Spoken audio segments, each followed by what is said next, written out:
কক্সবাজার পৌর যুব দলের যে স্বাগত মিছিল সেটি ইতিমধ্যে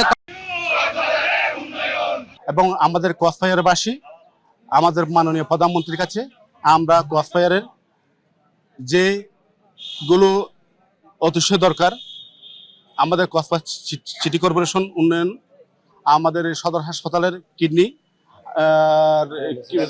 ডায়ালিসিস সেন্টার, আর হচ্ছে কক্সবাজারের আমরা সয়লেনের উন্নতিকরণ, এগুলো নিয়ে আমাদের উদ্যতন নেতৃবৃন্দ, আমাদের প্রাণপ্রিয় নেতার জনাব লুৎফর রহমান কাজল ভাই সহ তারা আছেন উদ্যতন নেতৃবৃন্দ।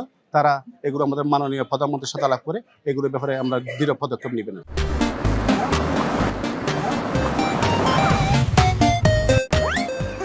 আমাদের কার্যক্রম আমরা কক্সবাজার পৌর যুব দলের পক্ষ থেকে আজকে আমরা স্বাগত মিছিল করতেছি।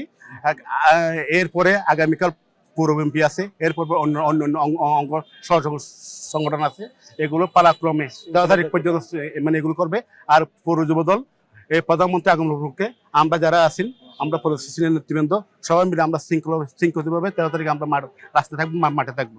দেশনায়ক তারেক রহমান আমাদের বাংলাদেশের প্রধানমন্ত্রী, বিএনপি চেয়ারপারসন, আগামীকাল উনি কক্সবাজারে আসছে, সেজন্য আমরা খুবই খুশি এবং আনন্দিত।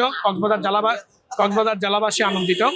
আগামীকালকে রাস্তায় রাস্তায় ওনাকে ফুলের শুভেচ্ছা দেওয়া হবে এবং সকাল 9টা থেকে এয়ারপোর্ট থেকে চকরিয়া পর্যন্ত আমাদের স্বেচ্ছাসেবক দল এবং অঙ্গ সংগঠন আমরা এই রাস্তার দুপাশে ওনাকে স্বাগত জানাবো এবং আমরা উজ্জীবিত। আমাদের দেশনায়ক, আমাদের চেয়ারপারসন, আমাদের অভিভাবক কক্সবাজার আসছে।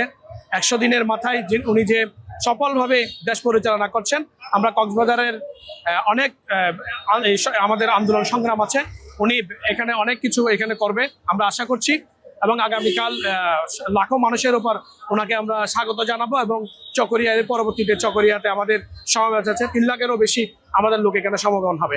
আজকে আমরা ওনাকে স্বাগত জানিয়ে মিছিল করেছি স্বেচ্ছাসেবক দলের পক্ষ থেকে। আমরা সকাল 9টা থেকে উনি যাওয়া পর্যন্ত আমরা